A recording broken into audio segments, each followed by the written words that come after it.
thank you very much for this opportunity. We have an exciting panel with significant transactional experience, and we are going to try to cover as many issues as possible at the granular level, and then open it up for questions so that we can impart the various experiences on this panel. I'd like to start with each one of you, sort of an opening statement to talk about your experiences, focusing primarily on this concept of mobilizing capital for Africa. And then we can go into key facets of your experiences. So I'll start with you, Uduak. Sure. Good morning, or I guess we're moving into afternoon, everyone. My name is Uduak Essien. I think I was introduced earlier, but I am a director at the Export-Import Bank of the U.S. I'm a graduate of the MBA program here back in 2002, so quite a while ago. It was a good program back then. I think it still is a great program, so I am very happy to be here today and share the dais with my esteemed panelists, so thank you.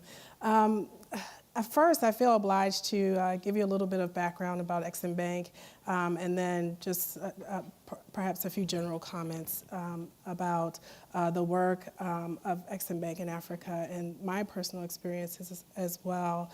The Export-Import Bank is a 100% owned government agency. It's an independent agency of the U.S. government. It's the official export credit agency of the U.S. And the whole idea behind export credit agencies, whether you support the idea or not, is to level the playing field for exporters from respective countries. So my job at Exim is to support U.S. exports around globally and also to Africa. So take, for example, if you have a large infrastructure project being developed in Nigeria, a power project that's buying gas turbines from the U.S., we can finance that project because it's purchasing the gas turbines from the U.S. How we calculate our financing is actually based on what is actually bought from the U.S., right? So our mission is to support U.S. jobs through exports. And so that's what brings us to the table. We don't compete with commercial banks. The idea behind export credit agencies is to kind of augment what they do. There are certain markets where commercial banks are not interested, or they cannot provide the type of financing that is needed, whether it's tenor or they can't accept the risk. And those are ideal places for export credit agencies such as Exim to step in and meet the gap. So we're known as banks of last resort. Well, Exim is known as a bank of last resort. That's the role that we play. So we, as mandated as part of our charter, actually have a mandate to support transactions in sub-Saharan Africa. And so we have a senior level committee that's designed to help us reach our goals and to pursue initiatives. So we're very focused on that. Me being in the power sector, we're also very focused on energy projects. We have a renewables initiative, so we're very interested in doing renewables projects, renewable energy projects on the continent as well. Just one more quick comment that I don't want to fail to make is that one of the things that, because I know we have some developers and business owners here, but one of the things that I do want folks to take away is that the U.S. government as a whole has a variety of programs along the continuum of finance for different types of businesses within the African marketplace. We have upfront programs from like USTDA with feasibility financing, pre-feasibility financing, all the way to, say, an Exim Bank that comes in at the very end when you're talking about large infrastructure projects to finance those projects. So you have Department of Commerce, you have USAID, you have Power Africa that was also mentioned earlier, which has done a lot of work in creating helping the enabling environment. And then you have a bank like Exim that could come in when it comes to the larger infrastructure projects and help those projects go forward. So I'll go. Great, thank you very much. Tom, would you like to chime in on your perspective? Yeah, so I'm Tom Coogan from the United States African Development Foundation, and I'm actually joined by my colleague here, Michelle McKenzie, who also is at USADF. USADF is an independent government agency, in some ways similar to the Exim Bank, where we have our own board of directors and we get our appropriation directly from Congress. And what we do is we focus on African-owned and African-managed organizations for creating a pathway to prosperity for underserved communities in Africa. And what does that mean? We have a program in 20 countries, programs in 20 countries, where we have a local partner, and then we give seed capital, generally grants, to organizations in order to help them first develop capacity in some cases, and then expand for profitable expansion so they can scale up what they're doing. We look for the organization itself to be profitable, and then we look for the benefits to the grassroots members, or in other ways, benefits to the grassroots. We do this in 3 ways. We work with agricultural cooperatives, financing in a value chain approach generally, and we have those programs in all 20 countries. We're working with off-grid energy. As a member of Power Africa, we sit at the table with Exim Bank and others as one of the 12 interagency organizations working under Power Africa.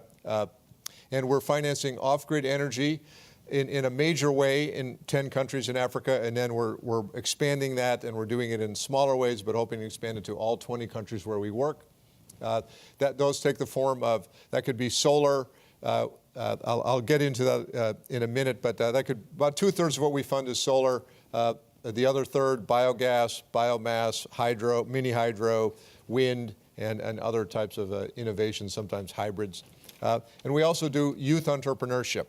So we have a nascent youth entrepreneurship program in about 2 countries, and in small ways we're doing that. We're funding young African entrepreneurs to, in most cases, to start up or to expand the small businesses they're working with. We began with the YALI program, the Young African Leadership Initiative, and then we've expanded beyond that, and we're continuing to do that. We just concluded in Nairobi, Kenya at the end of February, the Young African Entrepreneurship Summit, 2018, and that was the first one that's been held, and we're going to continue to do that on an annual basis. And we had about 55 young African entrepreneurs there. We had about 100 participants, including banks, other finance institutions, other mentorship opportunities. We're funded. In that case, we're funded by Citibank, as well as using our own funding. And mentioned earlier public-private partnerships, so we also work extensively in the public-private partnership arena. We have funding from some of our governments. For example, the government of Uganda. We have a $10 million 5-year program with the government of Uganda where they fund half, we fund half of our projects. They give us the money directly. We work with corporations like Citibank or GE Africa. GE Africa has funded us directly under our off-grid energy initiative. We've, since the very beginning, for about the past 4 years. We work with other types of organizations, and we're rapidly expanding these type of partnerships and really doing outreach for these type of partnership opportunities. In the off-grid power sector, it was mentioned earlier, over 600 million Africans are currently without power, have no direct access to power. And one anecdote that I like to tell is the Dallas Cowboys Stadium on game day uses more electricity than the country of Liberia. It's hard to believe, but we're doing programs in Liberia, for example, where we've doing small solar mini grids, 100 households in one case, and expanding that. In other cases, some solar home systems where we're expanding organizations that are selling and implementing those.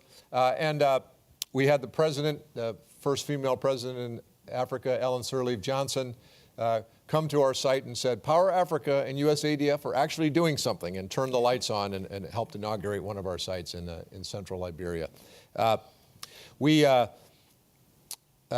I wanted to talk about how we identify that. Also under Power, I would mention we're doing an extensive Women in Energy program. We started this 1.5 years ago. We're identifying women energy entrepreneurs in Africa. We started with 3 countries. We're expanding it this year, where we give them seed capital for funding to expand their enterprises and then help them on a profitable growth and expansion trajectory. We're also focusing on power, what we call the power agricultural nexus. And what that means is rural areas really is where there really is a power deficit, and in rural areas is also where most of the agriculture takes place. So we've been working on innovations and funding organizations that are doing things like solar-powered water pumping for irrigation, solar-powered grain milling, where you can mill corn, for example, right at the farm gate, solar-powered refrigeration for fish, have less post-harvest losses, or for vegetables, or in other ways. We have programs there in Nigeria, in Kenya, and other places. And we're also, along the lines of public-private capital or public-private partnerships, we're working with All On, which is an organization that's basically Shell Oil, but in Nigeria. But they are the impact investment arm of Shell Oil. And that's on my mind because yesterday and this morning we've been approving and reviewing and approving some projects that we're doing together. And what we're doing there is we're giving seed capital to half of the funding to an organization in Nigeria. And All On is giving a convertible loan and or a small piece of equity. We're doing this together. They're going to continue to work with the organization over the years, eventually, so that they can move up in kind of a mentorship role, but also in a capital role. And we signed this just last December, and we'll be funding those projects within the next 2 months. So that's just a little sample of what we do, and I've got a lot more to talk about, but Sure. I'll stop there. Thank you very much, Tom. Brionne, would you like to chime in about the U.S. Chamber of Commerce? Good morning, everyone. It's a thrill to be joined by such esteemed panelists and an honor to be with you today. I was asked to talk a little bit about my background and what we do with the Chamber. My bio has already been highlighted, but what might be useful is to talk a little bit about the way in which I came to the work that I'm now doing at the U.S. Chamber, because it might be helpful in terms of touching on some of the themes that came up as part of the last presentation around kind of aid and trade and the shift, I think, that's rapidly underway in terms of the private sector and private sector being leveraged to really further development objectives. So I've spent the last 2 decades or so working on the continent of Africa, did my undergrad in African Studies at Georgetown, and then spent time both overseas and also in Washington working in the development space with the organization called the National Democratic Institute. And while living in South Africa, I witnessed firsthand some of the trends that the prior speaker discussed in terms of the growth of overseas or foreign direct investment, really overshadowing the overseas development assistance. And also the youth bulge, a growing entrepreneurial and young population across the continent, and new business models that were being pioneered by American companies looking to invest in the continent. And I went to graduate school then to look at market-based approaches to development and to understand better the ways in which American companies could really tap into the potential that exists on the continent. So now at the U.S. Chamber of Commerce, and I should mention also in the intervening period between graduate school and joining the Chamber, I spent 2 years in the Obama administration working on Power Africa, Trade Africa, the Young African Leaders Initiative, and worked closely with Tom on Power Africa, and many other colleagues that were driving this change that I mentioned in terms of leveraging private capital to achieve development objectives, and worked at the intersection of legislation and also the executive branch to explain the value of taxpayer investments in these new programs. So for the last year or so, I've been working at the Chamber of Commerce and have been helping companies navigate some of the regulatory and political risks that they encounter when they enter emerging economies. I wrote my thesis on Walmart's experience entering South Africa. And one of the regulatory experiences that they encountered that's pretty well documented was on competition, and specifically issues around labor practices and policies. And so that's the kind of work that we really do at the U.S. Chamber. We help to support businesses in terms of identifying some of the strategic risks that they might encounter when they enter markets, but then also work to connect them to the wide range of tools that exist within federal government that's already been discussed, some that are at the Exim Bank, the U.S. African Development Foundation if needed, but also tapping into the resources that exist within governments, African governments, that also help to promote exports and imports, and to ensure that companies get access to the resources that they need once they've entered those markets. And so I look forward to conversations, further dialogue about how our members, which basically represent 3 million companies. We are a fully private sector. We're a member-based organization. We have a 300 million or so budget. And around the world, whether it's in Africa or here in the US, we help to protect the interests of business. And then we also, in instances where needed, advocate on behalf of the business sector to promote trade and investment. And at the U.S. Africa Business Center, we're the preeminent vehicle that's a private sector entity promoting trade and investment across the continent. Our members see enormous potential on the continent and have a very long-term and strategic approach to how they look at the markets across the continent. We're tracking many of the issues that were highlighted by the last presenter in terms of the African Continental Free Trade Agreement, but also efforts that are underway here in the U.S. in terms of consolidating some of the tools that exist within government, such as through the BUILD Act, which is looking at financing and consolidating some of those tools that currently exist in multiple agencies and making sure that we're unlocking the financial assets and resources that could assist private sector in being more strategic in how they enter markets. Great, thank you, Brionne. That's quite interesting.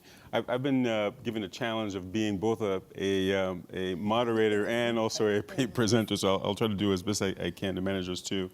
From my perspective, about 6 years ago, what was really exciting as an opportunity was looking at global remittances and trying to think about how do you connect remittances to development finance. Particularly, how do you connect what people are sending home with the productive sector. And what we found was that you basically need to tranche out those flows into two categories, so the professional diaspora and then migrant workers. And in cases where parts of Africa where the majority of the remittances are coming from professional diaspora, i.e. people who were sent abroad to study, have gotten good jobs, or sending money back to their relatives for fees, school fees, pharmaceuticals, et cetera, and also building property, those individuals are treated in a very special category when it comes to the regulatory context in the country in which they live. Migrant workers, which is much more of a Asian germane issue, are treated also in a very different way, and therefore how you treat those flows and how you connect those flows and the channels that you use to connect those flows to the productive sector are very, very different. The third element that we discovered was the use of crowdfunding, or the phenomenon of crowdfunding, as a way of allowing all diasporans to participate, whether they're professionals or whether they're migrant workers, whether they're retail investors, unsophisticated in finance, or whether they're Wall Street traders. And we discovered a wide array of tools that could be used to make that connection. So I'm not going to spend too much time on that, but I'm happy to speak about some of the details of what we've learned, and we've learned a lot on this subject over the past 6 years, and we're working with the African Development Bank, with the Asian Development Bank, and with USAID to share our experience in that field. I'm going to switch back to my moderator role. What I'd like to do is, instead of having sort of this rotational thing, I'd like to open it up to a sort of a conversation on the issue so that we get a lot more input from everybody. There's a lot to cover clearly, but what I'd like to do is first talk about a transaction, right? A typical transaction particularly one of your more, not necessarily the most successful one, but one that's most typical to what your organizations offer, and walk us through where does it come from, what does it focus on, how is it put together, what are the challenges, both here from a policy standpoint and then there from a regulatory and reality standpoint. I want to start with you, Uduak. Can you talk about export finance, a particular transaction? Choose whatever field you want, agriculture, healthcare, what have you, and let's walk us through. I'm going to constrain you. I want to give you no more than 2 to 3 minutes. Okay. And I'd like the two of you to also chime in on some of the key aspects. Sure, I would love to do that. Well, I'll talk about power since that's something that I focus on. A large infrastructure project, right? A power project, say a 50 megawatt. Let's use renewable energy, so a solar farm in West Africa. What I find with these transactions, especially transactions that I'm seeing coming from the continent versus other places within the world, is that I get pitched a lot of deals that are much larger, if I could say very diplomatically, than they actually need to be. I think, working with developers and having them understand that the lender pitch is very different from the equity pitch, right? Because they come to me, they say, oh, what does that mean? What is equity pitch? And yes, so they'll come to me and say, the ROI on this particular, investment is 15%. ROI standing for return on investment. Return on investment, thank you. For this particular investment is, 15 to 22%, or, they give me all of these stats, how much money I can make. And really, as a lender, lenders don't participate in the upside.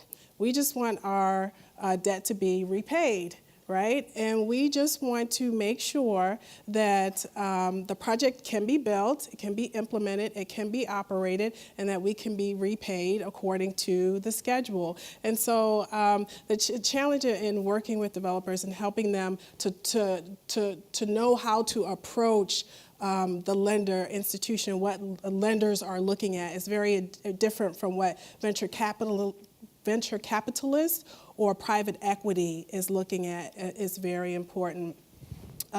With a lot of projects that I see that come in from the continent, a lot of early stage work is needed. And so I've been, working within the bank, and we've been having conversations as to how can we start to engage on transactions very early while developers are really still putting things together.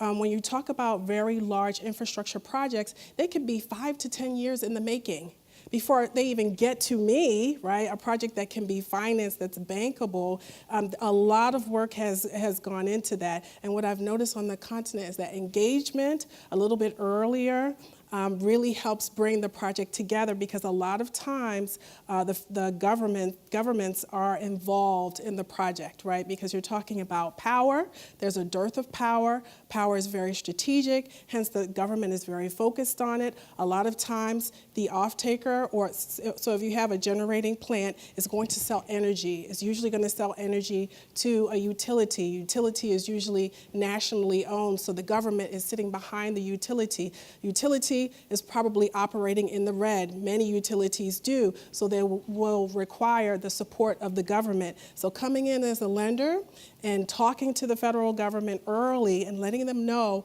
what will be required in this documentation in order to entice international lenders to come to the table has been very key in helping some of these projects come together. So that's something that we've been doing. So you're suggesting that projects can either come from the continent or come from the U.S., but you want to get involved in the project preparation, i.e. in the project structuring in of itself.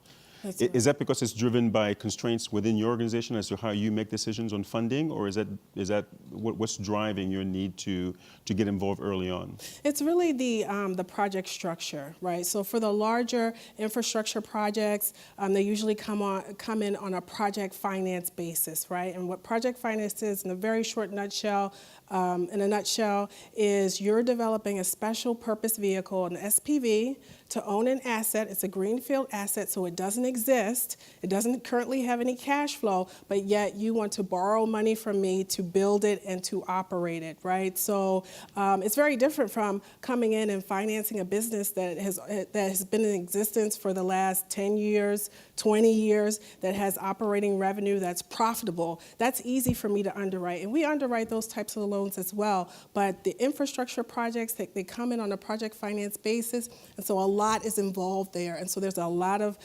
agreements that need to be in place. There are a lot of terms and conditions that need to be factored into these agreements to get us comfortable as international lenders. And so when we come to the table early before these agreements are signed, we can ensure that this project, once all of the facets are put together, will be bankable, will be commercially reasonable. What are the key success factors of a large project that you've taken in that you've successfully financed? I would say, first of all, the project just, it fits within the environment, right? So if you talk about renewable, let's use that as an example. We like to see projects come in that have been tendered through an official process, okay. Right? Transparency. We do see sole source projects where there's only one developer has been considered, one sponsor has been considered, they have been awarded a contract, and those projects can go through successfully. Sometimes those projects have issues, right? Because it was a bilateral negotiation. You have a change of administration, and all of a sudden the contracts are no longer valued or don't want to be honored. So transparency is very key. I'd like to see that the project can be built, right? Because that's key. That's how I'm going to get repaid, is the project is actually built, and it's built on time and built on budget. And so I need a contractor who can actually build it. Who's done it in that environment, okay, who's done it in that environment or a similar environment, who's used that technology and also has the pockets to stand behind the obligations of building it.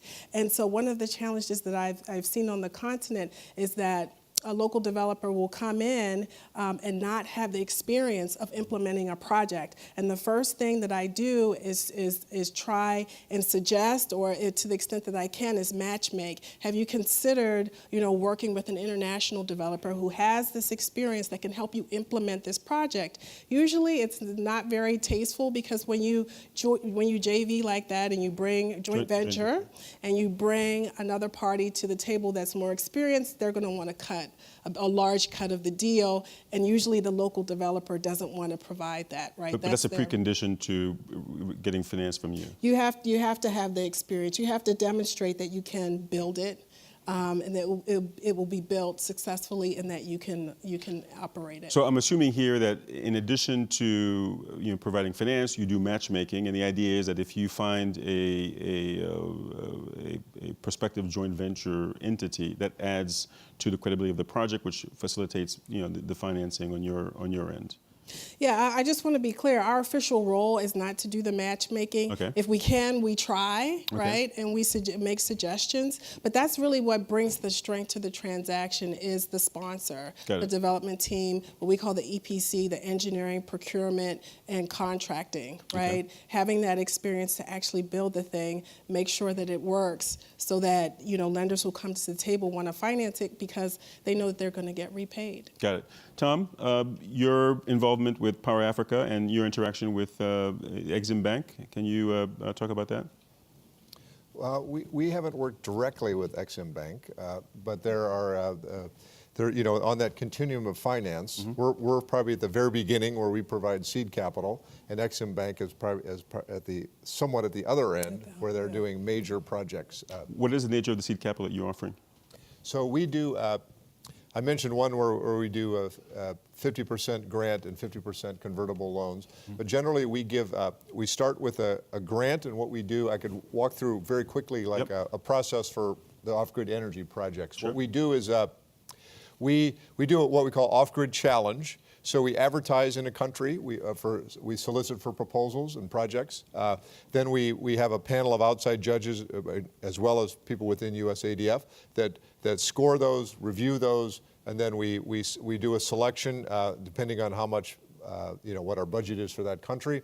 Sometimes 3, sometimes 5 projects, roughly at about $100,000 each. So what we do is, an example would be, I'm thinking of a GVE in the Niger Delta in Nigeria. We were able to, so part of the key thing is identifying, these projects and these entrepreneurs. So there was a small organization that had done some certain amount of off-grid energy work in the solar field, but not a real lot.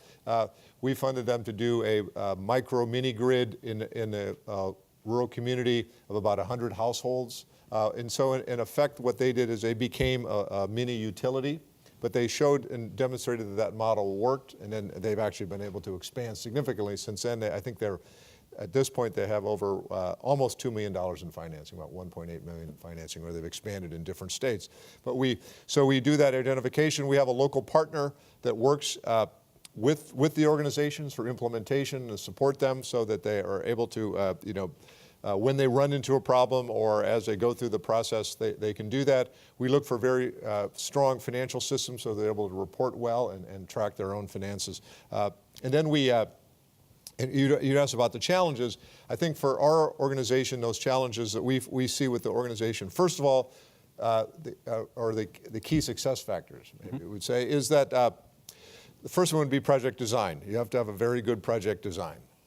If you don't have one, that can be fixed. But do you help with that? We do a limited amount of help with that. I would say that we don't. So that would be kind of in a pre-application stage. Do you point to a network of people who can provide that kind of service?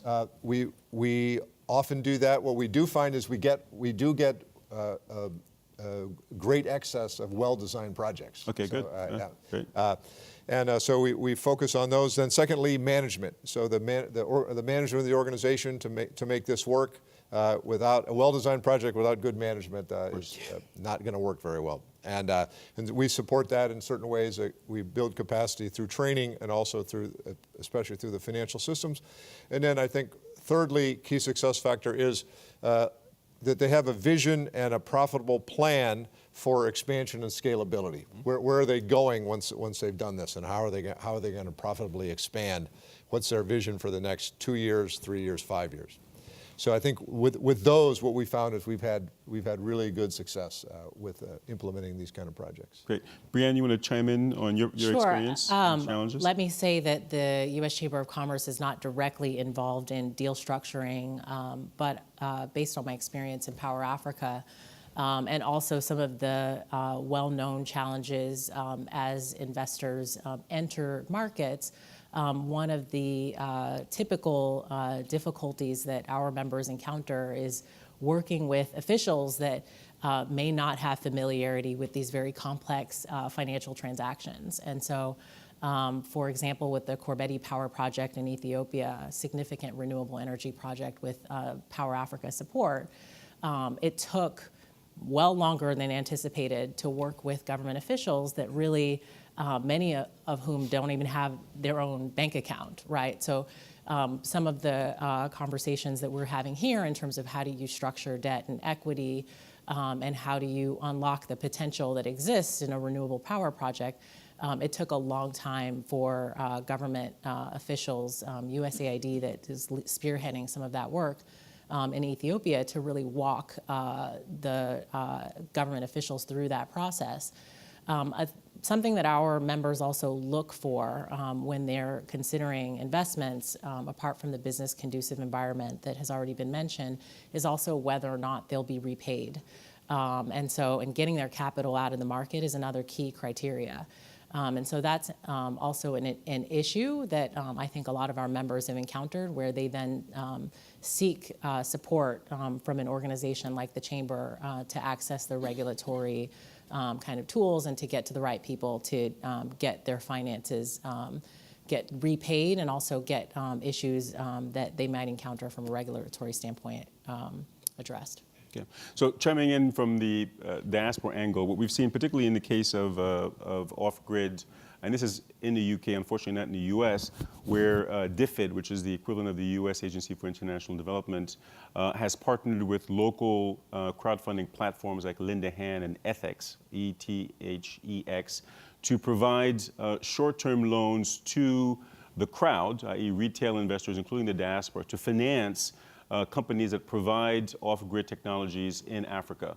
They recently had a $20 million program which involves partial guarantees of those loans, and they've been extremely successful. Azuri Technologies, which is one of the providers, was able to raise about 1.7 million pounds over the space of 2 months through crowdfunding technology in order to match development capital provided by DFID. Those are the kind of innovations that you're seeing in terms of channeling funding from the retail, from the diaspora into projects that are well structured, transparent, all the issues that you mentioned. Something that could be quite transformative if it's brought into the U.S. Context.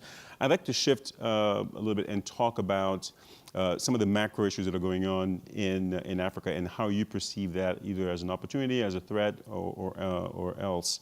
We're seeing what's called devolution, i.e. where the central federal government or the central government is pushing authority, both in terms of project selection and in terms of financing, to the municipalities. We've seen it in Nigeria with Abuja, we're seeing it in Kenya with the province of Nairobi. And McKinsey itself, McKinsey Africa, came up with a report that suggests two things. One, that investment opportunities are more focused on municipalities, i.e. cities, and not necessarily states. And then number two, that the future that we're going to see in Africa is the rapid growth of mega cities, that the provinces around Nairobi, around Abuja, and in Ethiopia are basically going to be so big that those are going to be the major sources of growth. How do you perceive that? Where do you see potential opportunities there, and how would you structure your activities in relation to that evolution? Uduak, sorry. Oh, very good. That's a very interesting. That's a very interesting trend. There's one comment that I'd like to make before I answer that, and that is Exim Bank is actually, where I sit, I focus a lot on the larger infrastructure projects. We also have other products within the bank that are more short-term in nature. What I do is long-term, sometimes up to 18-year financing.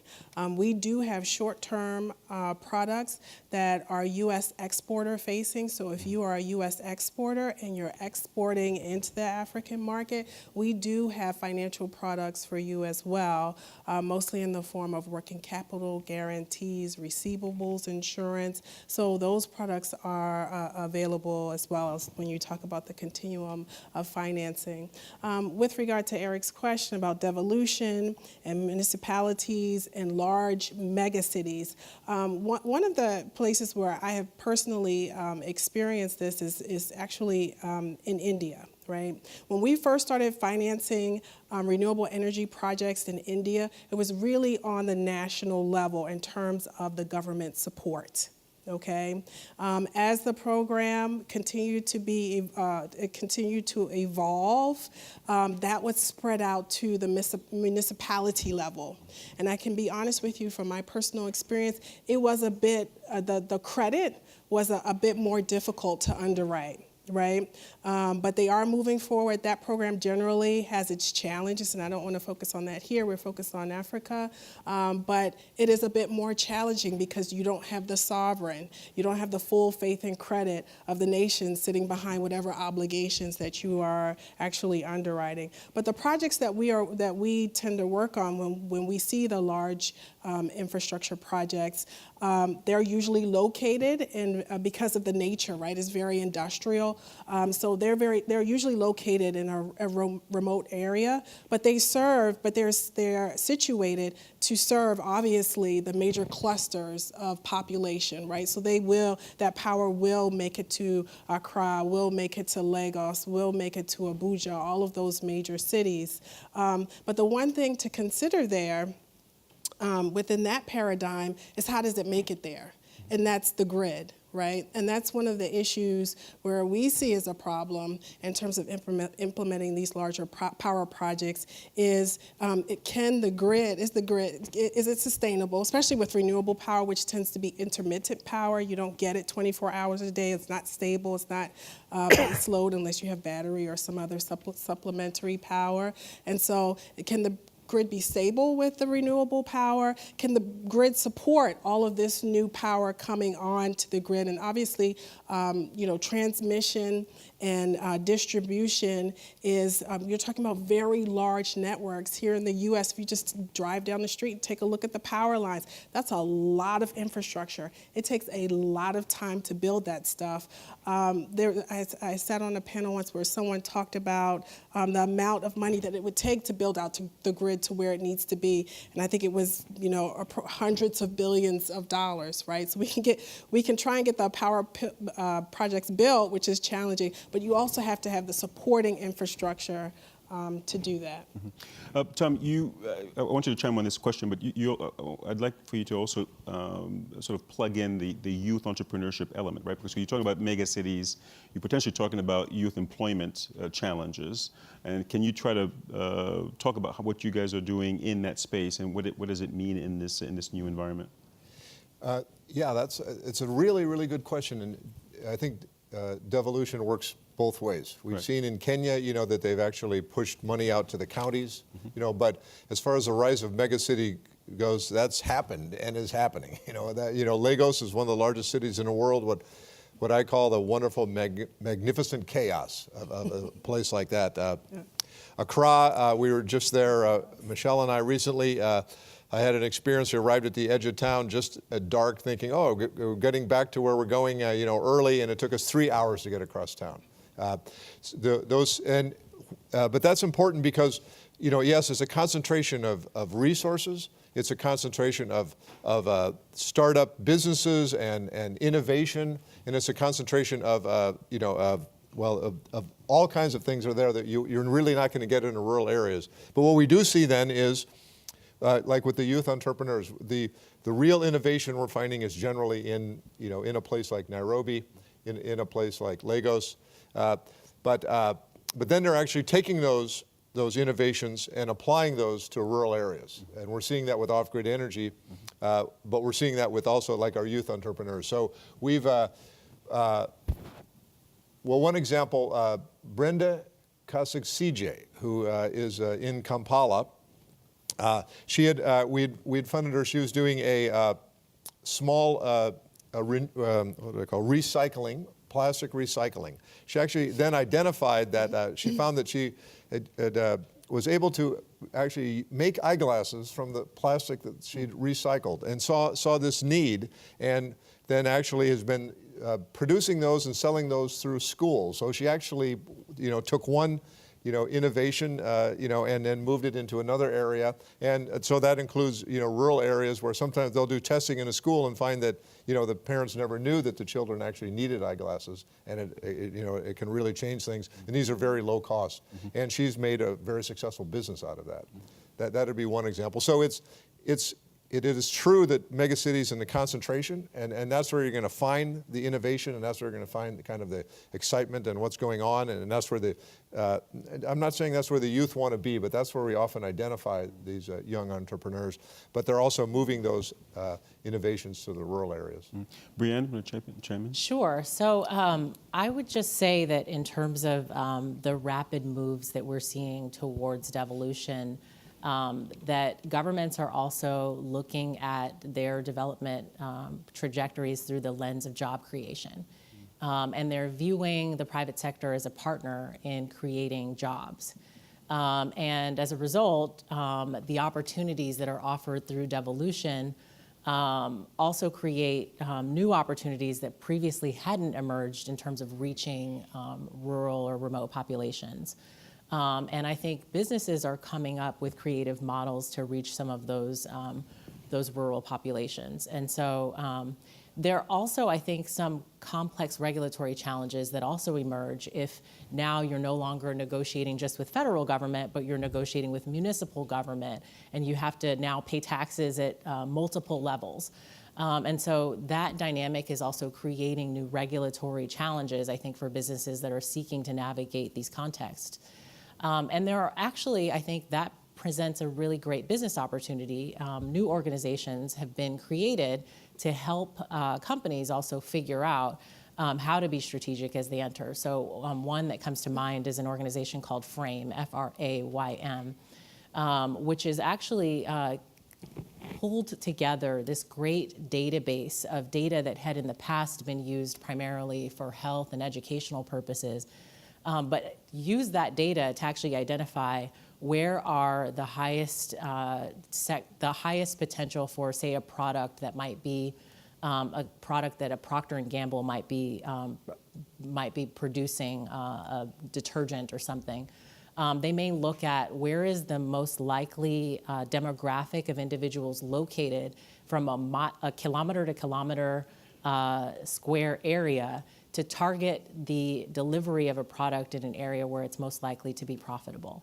So you're seeing also, I think, from the standpoint of innovation, new sources of data being tapped to kind of create and sort of surface these new business opportunities that help businesses look through the lens of these markets that are more challenging to navigate, or where you don't have as much data that's readily accessible, a little bit more accessible and available.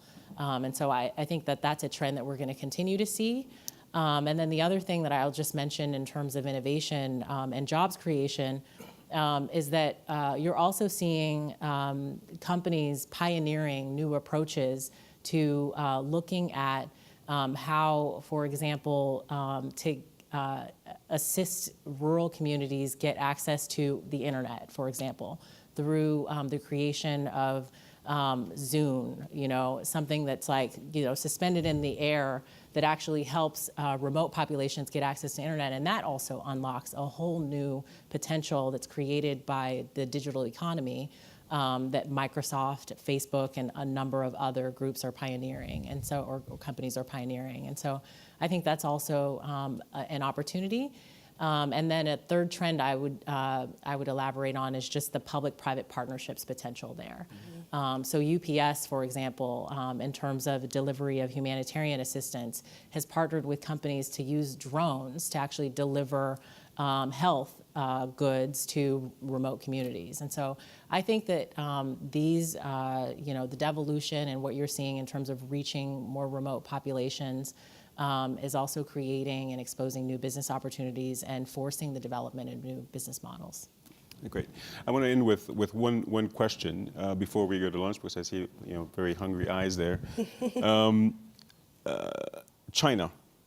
China clearly has made inroads into Africa, both at the national level and now at the municipal level, and even at the private sector level, where they're providing a whole range of services and sources of finance, so retail finance, municipal finance, as well as national finance. And even Power Africa, when you look at the actual numbers in the context of China's contributions, it's challenging. Can you speak to China, its role, how you're perceiving it, and how you're addressing it from your perspective? Mm-hmm. Well, yeah, China is always the one topic that comes up when you talk about working in Africa, especially these bigger infrastructure projects. And I can only speak anecdotally from what I've seen on my personal travels, and what I've seen in meetings talking with developers, government officials, and I'm sure many of the projects are built well and are delivering the capacity, the energy, or whatever it is they're supposed to deliver. But there are a number of projects that don't.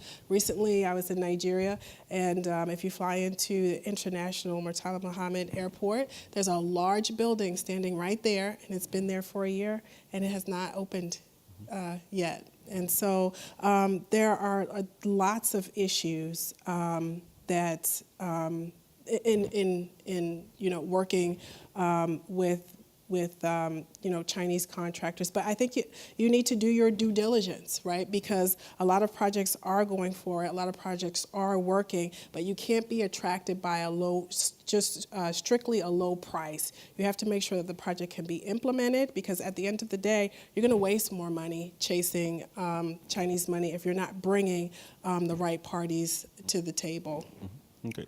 Tom?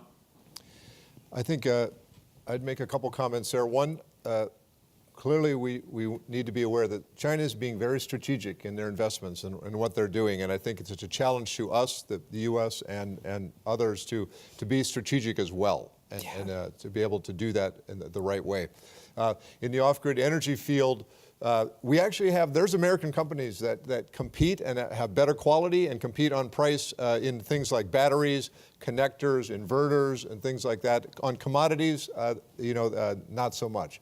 But one of the things that we've been battling actually, in off-grid energy is the awareness of solar has a very negative perception in a lot of rural places in Africa, because the products that have come from China are very low quality, very cheap. They've got them out there, and then they just tend to, not work. And they've created a very bad impression on solar. So we've had to overcome that in a lot of ways with higher quality products and actually things that work. And we found, with some of our projects, we have a 99.9% uptime, a solar mini grid with, proper batteries. Which is, better than the national grid by a factor of 2 or 3. So I guess those are the two things I'd like to point out. Brionne? Sure. So many of our members are facing an enormous degree of competition from Chinese companies. There's no question that American companies have been well behind the clip that we've seen in terms of the pace of Chinese investment.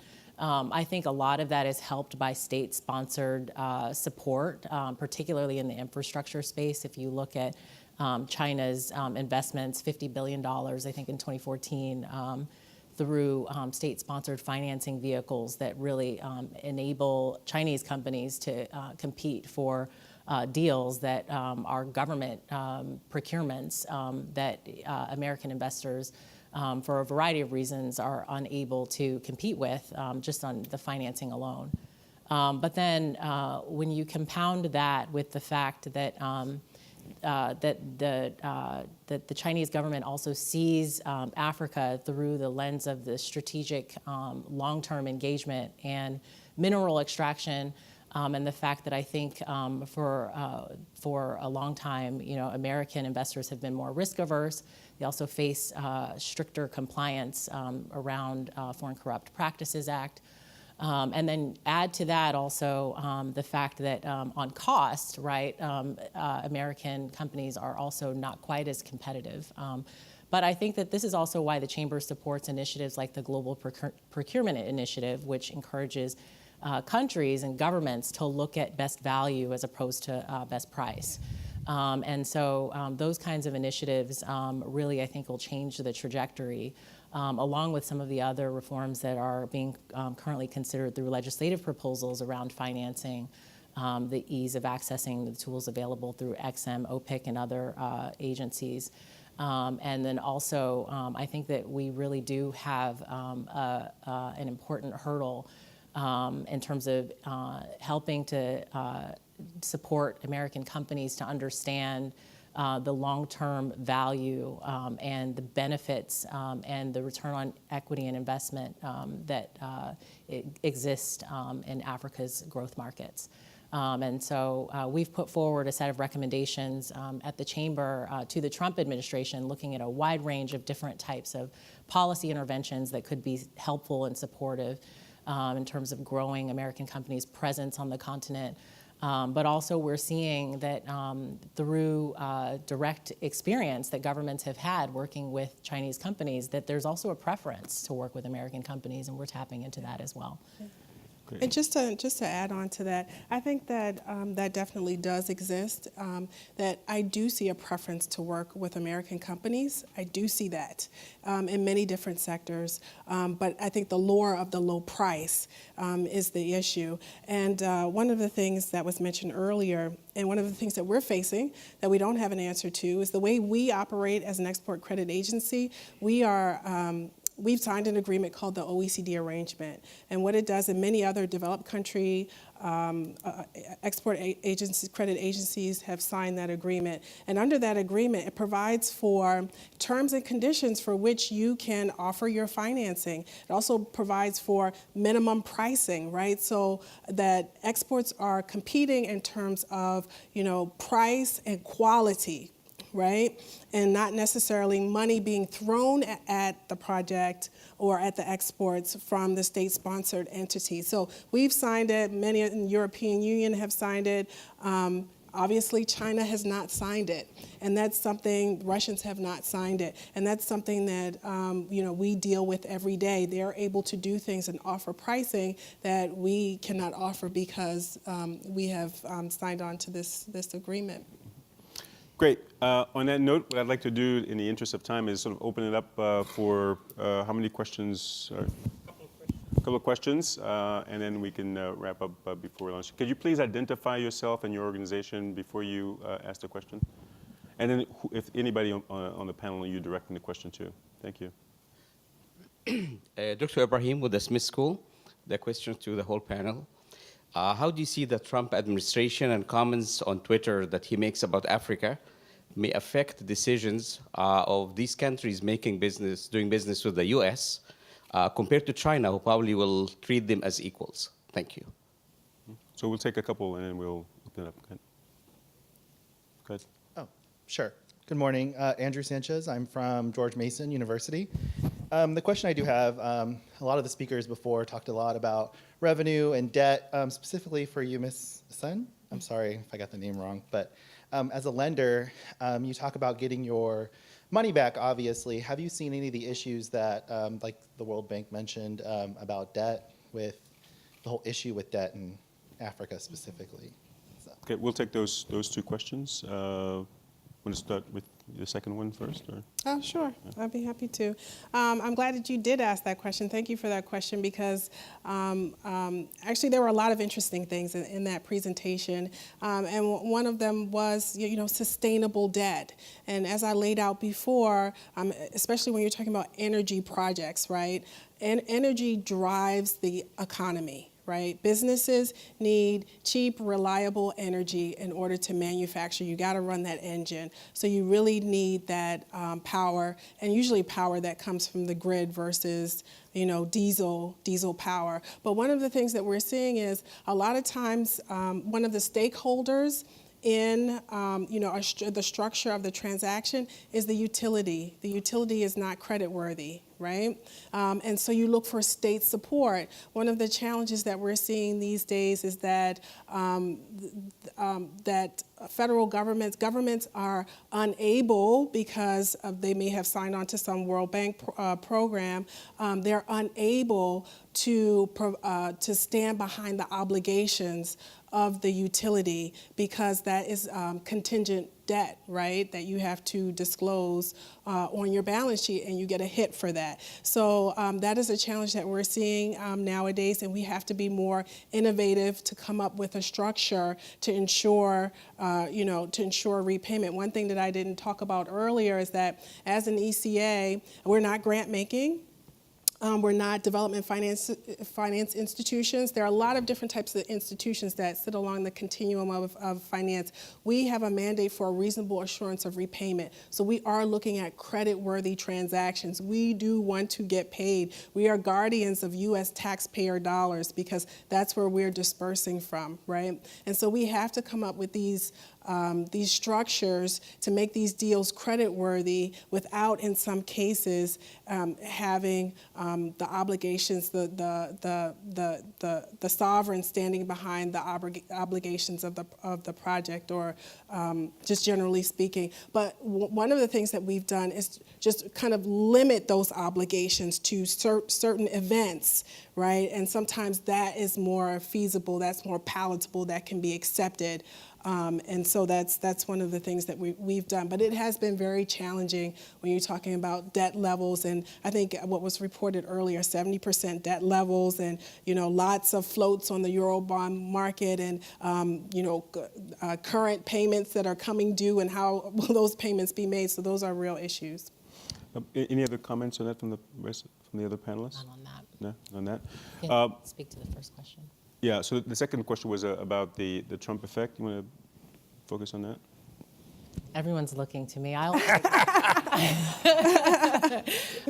think I mentioned Trump first, so I'm happy to. So there's no question that many of the negative comments that have been made, as well as the signals that have been sent, have not been helpful, right? Now, I do think that it's important, though, to look at, I think it's still early days in some respects, because if you look historically at the ways in which presidents have engaged the continent, it's often in a second administration, a second term. And so in some ways, there's still a lot on the table. So Secretary Ross, the head of the Commerce Department, will be headed to Africa at the end of June, early July, and we'll be visiting Kenya, Cote d'Ivoire, Ethiopia, and I'm missing a country, Ghana, thank you. And there will be, I think, quite a bit in terms of commercial engagement. I think it's also important to recognize that in the commercial space, some of the architecture of President Obama's past initiatives have still remained in place. So Power Africa is one of them. But then also the President's Advisory Council on Doing Business in Africa, which is the council under which Secretary Ross will be taking his upcoming fact-finding trip. I think also has continued to keep a clip in terms of assessing what are the major barriers in terms of, and for all of you who are in the audience, I encourage you to take a look at the report, which came out late last year. It has 9 different dimensions that were the council's recommendation, or the council's actually identified obstacles to working in Africa, and now a set of recommendations is emerging.